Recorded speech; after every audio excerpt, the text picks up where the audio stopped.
শেষটা যদি বিচ্ছেদই হবে তাহলে শুরুটা তুমি এত সুন্দর কেন করলে? আমি তো তোমার কাছে বিচ্ছেদ চাইনি, আমি তোমার কাছে ভালোবাসা চেয়েছিলাম, আমি তোমায় চেয়েছিলাম, আমি আমার পূর্ণতা চেয়েছিলাম, যে মানুষটাকে নিয়ে সারা জীবন থাকবো।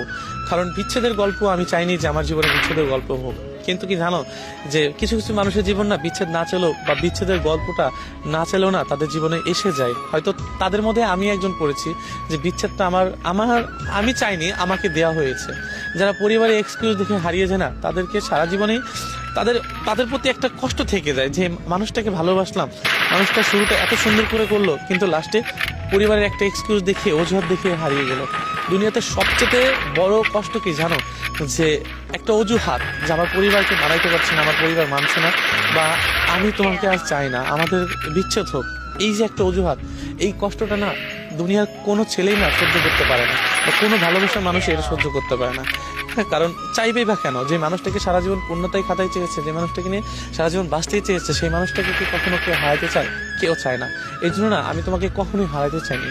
কারণ তুমি মিথ্যা ভালোবাসা দিয়েছো, মিথ্যা অভিনয় করেছো, আমি সবই বুঝতে পেরেছিলাম। কিন্তু আমি আশাই ছিলাম যে যদিও আমি আমার ভালোবাসার মানুষটিকে বোঝাইতে পারি, যদি একটু বোঝো, যদি আমার জন্য একটু ভালোবাসা তৈরি হয়, তাহলে হয়তো এই ভালোবাসার মানুষটিকে আমার হবে, যাকে দেখলে আমার শান্তি জাগে, যাকে দেখলে আমার সারাদিনের ক্লান্তি ভাব দূর হয়, সেই মানুষটাকে হয়তোবা আমি সারা জীবনের জন্য পেয়ে যাবো। এই জন্য না সারা জীবন তোমাকে বুঝিয়ে এসেছি যে আমি ভালোবাসি, কখনো আমার কাছ থেকে হেরে যেও না।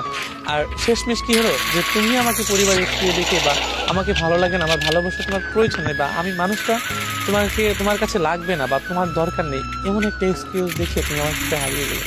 সত্যি বলতে কি জানো, যে ভালোবাসা না সবার জন্য আসে না, আর সবার জন্য মায়া লাগে না। কারণ তোমার হয়তো আমার জন্য মায়া আজকে না লাগতে পারে, কিন্তু মনে রেখো এমন একটা দিন আসবে, এমন একটা সময় আসবে, সেদিন হয়তো তোমারও কষ্ট হবে, তুমিও বুঝতে পারবে যে এই মানুষটাকে হারানো বা এই মানুষটাকে কষ্ট দেওয়া আমার একদমই ঠিক নেই। কিন্তু কি জানো, যে দিন শেষে না আমিও ঠকে গিয়েছি তোমার মিথ্যা ভালোবাসার কাছে, তোমার মিথ্যা অভিনয়ের কাছে। আমি ঠকতে চাইনি, আমি হারাতেও চাইনি, আমি চেয়েছিলাম সারা জীবন একসাথে থাকতে, তবুও পারিনি। কারণ তোমার মিথ্যা ভালোবাসাটা এতই তীব্র ছিল বা এতটাই জঘন্য ছিল, আমি হারতে বাধ্য হয়েছি। আমি ব্যর্থ, যেমন সত্যিকারের ভালোবাসা দিয়েও তোমাকে আমি জয় করতে পারিনি। যদি আমার ভালোবাসাটা তুমি বুঝতা, তাহলে তোমার মিথ্যা ভালোবাসা তুচ্ছ হয়ে যেত। হয়তো তুমি আজ বুঝতে চাও নাই দেখা আমার ভালোবাসাটা তুচ্ছ হয়ে গিয়েছে। কিন্তু বিশ্বাস করো, আমি শেষটা বিচ্ছেদ চাইনি, আমি তোমায় চেয়েছিলাম, আমি তোমার ভালোবাসা চেয়েছিলাম, আমি পূর্ণতা চেয়েছিলাম, যে পূর্ণতায় আমরা সারা জীবন একসাথে থাকতে পারবো। কিন্তু দিন শেষে ওই মানুষটাই হয়ে যায়। এই জন্য আমি বিচ্ছেদ চাইনি, আমি তোমায় চেয়েছিলাম, তোমার ভালোবাসায় পেয়ে পূর্ণতা পেতে চেয়েছিলাম। কিন্তু আফসোস, আমি তোমায় পেলাম না, লাস্ট বেলায় আমি বিচ্ছেদ পেলাম।